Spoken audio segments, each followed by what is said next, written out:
Pengertian, penyakit keganasan atau yang lebih banyak dikenal sebagai kanker adalah penyakit yang ditandai oleh pertumbuhan dan penyebaran sel-sel abnormal dalam tubuh.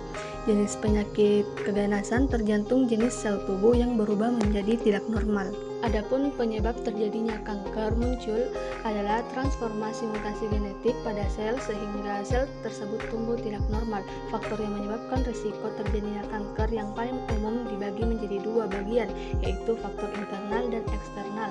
Faktor risiko internal di mana seorang memiliki keturunan atau riwayat penderita kanker di keluarganya, sedangkan faktor eksternal terjadi ketika seseorang memiliki kondisi yang pertama usia di atas 65 tahun, merokok, mengonsumsi alkohol secara berlebihan, pola makan yang tidak sehat, kurangi aktivitas fisik, dan mutasi genetik pada sel di dalam tubuh. Teori inisiasi.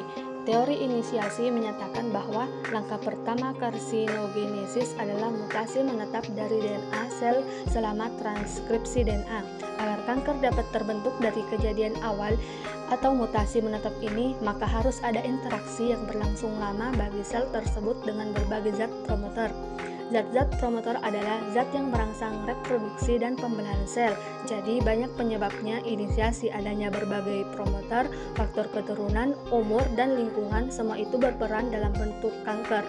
Pada tahap inisiasi atau pengenalan terjadi suatu perubahan menetap tertentu dalam bahan genetik sel yang memancing sel bakal menjadi ganas.